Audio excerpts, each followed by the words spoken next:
러시아가 북한 노동자를 구출하는 일에 관여한 한국인 선교사를 체포한 가운데 간첩 혐의를 적용, 추방 등 통상적 조치가 아니라 이례적으로 구속까지 한 배경에 관심이 쏠린다.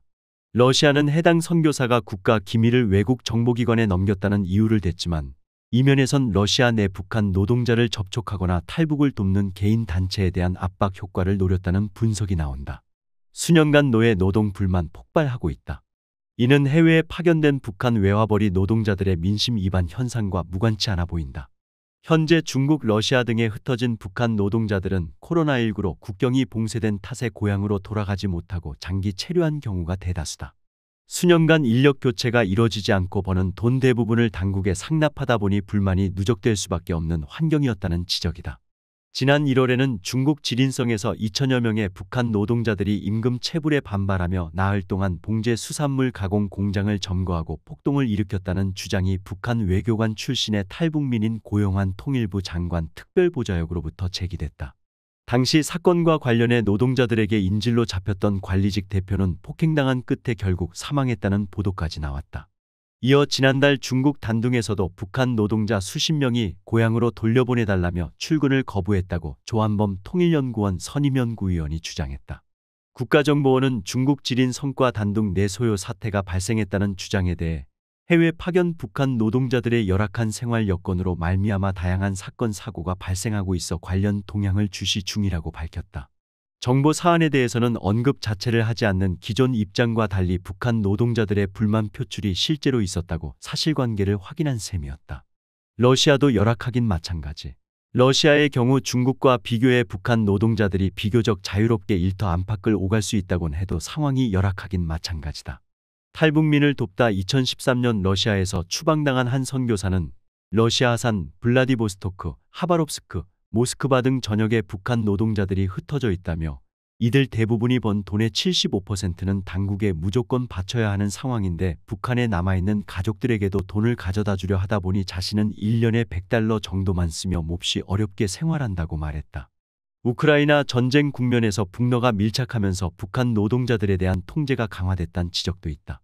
조한범 연구위원은 현재는 3천여 명의 북한 노동자가 러시아 내에 체류하는 것으로 안다며 우크라이나 전쟁 이후 러시아의 묵인하에 탈북민을 구출하는 이른바 조용한 외교가 불가능해졌고 북한 관련 활동가들에 대한 러시아의 압박 강도가 높아졌다고 말했다. 양날의 검된 해외 노동자. 특히 현지에서 장기간 생활하면서 외부 문물을 접하다 보니 북한 체제의 모순을 자연히 깨닫고 탈북을 시도하는 사례도 종종 발생했다.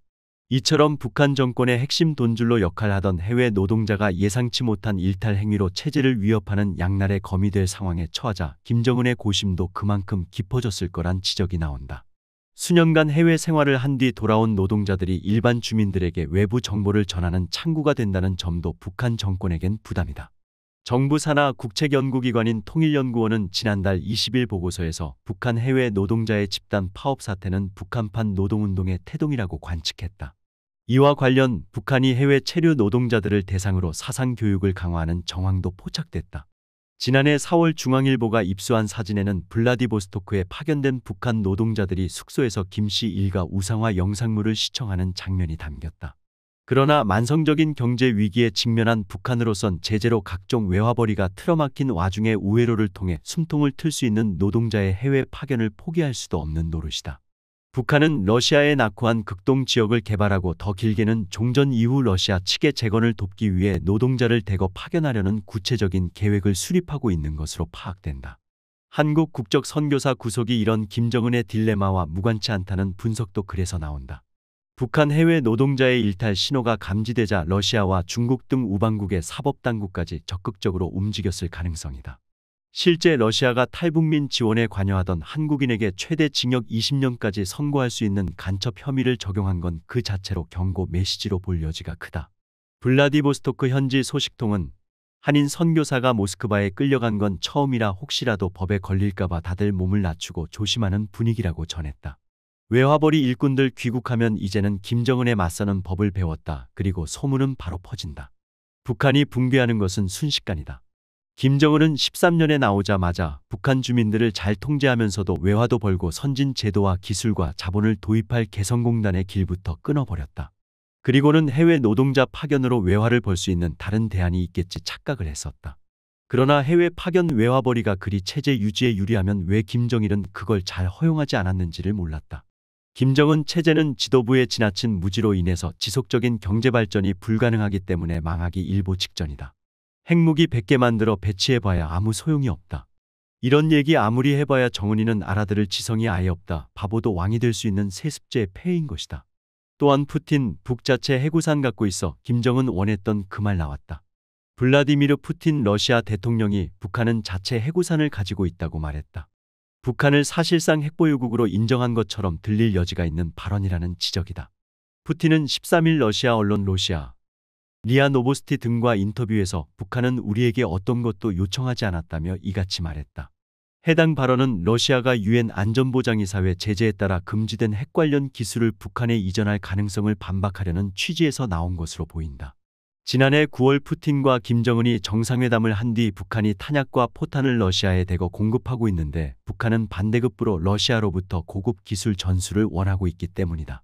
푸틴의 해구산 언급이 비확산 체제와 관련해 어떤 인식을 바탕으로 나온 것인지는 명확치 않다. 다만 해구산이라는 비유 자체가 핵보유국임을 전제로 쓰는 표현이라는 점에서 푸틴의 이날 발언에 우려가 제기된다. 해구산은 핵보유국의 억지력을 동맹에 확대 적용하는 확장억제 개념을 비유적으로 이르는 말이기 때문이다. 또한 해구산은 억지력의 수단이라는 점에서 미국의 위협에 대응한 자위적 조치로 핵을 개발했다는 북한의 논리를 뒷받침하는 측면도 있다. 현재 핵확산금지 조약 체제에서 합법적으로 핵을 보유한 나라는 전 세계의 미국, 영국, 프랑스, 중국, 러시아 등 5개국, 즉 안보리 상임이사국뿐이다. 이외에 파키스탄, 인도, 이스라엘은 NPT 체제에 참여하지 않은 채 핵을 개발해 사실상 핵보유국으로 일컬어진다. 국제사회도 이들의 핵보유에 대해선 사실상 묵인하고 있는데 김정은이 노리는 게 이런 모델이다. 특히 2019년 2월 하노이 북미 정상회담이 결렬된 뒤 북한은 비핵화는 아예 협상 의제에서 배제하고 북핵 용인을 전제로 핵 군축 협상을 통해 경제적 보상을 얻어내겠다는 목표를 꾸준히 추진해왔다. 북한과 밀착하면서도 러시아가 그간 북한의 핵보유를 인정하느냐는 질문의 답을 회피해온 것도 이런 배경이다. 합법적 핵보유국으로서의 배타적 지위, 스스로 참여해 구축한 NPT 체제의 규범 등을 고려했기 때문이다. 게오르기 지노비예프 주한 러시아 대사는 지난 1월 중앙일보와 인터뷰에서 러시아가 앞으로 북한을 사실상의 핵보유국으로 인정할 일은 없다고 봐도 되느냐는 질문에 가정적 상황에 대해 답하기는 어렵다면서도 러시아는 NPT에 처음 서명한 5대 핵보유국 중 하나로서 해당 조약에 따라 움직이고 있다고 답했다. 이와 관련 미국의 정보기관을 총괄하는 국가정보국은 11일 공개한 연례보고서에서 김정은은 국제사회에서 핵보유국으로 인정받겠다는 목표를 이루기 위해 러시아와 군사적 밀착 관계를 활용하려고 희망할 것이라고 분석했다. 이런 가운데 러시아로부터 북한의 사실상 핵보유국 지위를 인정하는 것처럼 들릴 수 있는 발언이 처음 나온 것이다. 김정은으로서는 정치적 측면에선 러시아와의 협력을 통해 얻어낼 수 있는 최고 수준의 성과를 달성한 것으로 포장할 가능성도 있다. 푸틴이 이처럼 북핵 용인의 여지를 주는 듯한 뉘앙스를 공개적으로 내비친 것만으로도 국제 비확산 체제에 심각한 위협이 될 수 있다는 비판도 그래서 나온다. 핵무력 정책법을 제정해 핵 선제 타격까지 법제화한 김정은의 불법적 핵개발 야심을 더 부추길 우려마저 있다. 이병철 경남대 극동문제연구소 교수는 푸틴의 발언은 핵 비확산 체제의 규범이나 근간을 흔드는 매우 위협적이며 도발적인 언사로 보인다며 국제사회가 절대 용인해서는 안 되는 발언이라고 말했다. 다만 푸틴의 이날 해구산 발언이 핵보유와 관련한 정교한 개념에 근거했다기보다는 북한은 핵 공격에 맞서 스스로 방어할 능력을 지녔다는 취지로 받아들여야 한다는 해석도 있다. 박원곤 이화여대 북한학과 교수는 북한을 핵보유국으로 인정하기보다는 핵의 방어적 측면을 부각하는 차원에서 해구산이란 표현을 사용한 것으로 보인다며 물론 이 역시 북한의 불법적 핵개발 논리를 옹호하는 것으로 우려스러운 발언이라고 말했다. 푸틴이 이른바 회색 지대를 노려 해구산을 공개 언급했다는 분석도 있다. 외교 소식통은 푸틴이 러시아의 국제적인 지위를 고려할 때 북한을 핵보유국으로 인정하기는 부담스러운 만큼 대신 해구산이라는 표현으로 NPT 체제를 시험해본 것일 수 있다며 이는 역으로 푸틴이 핵심 군사 기술 이전이나 평양 답방 등 김정은이 원하는 실질적 반대급부를 제공하기는 어려우니 대신 외교적 수사로 보답한 것이란 해석도 가능하다고 말했다. 외화벌이 일꾼들 귀국하면 이제는 김정은에 맞서는 법을 배웠다.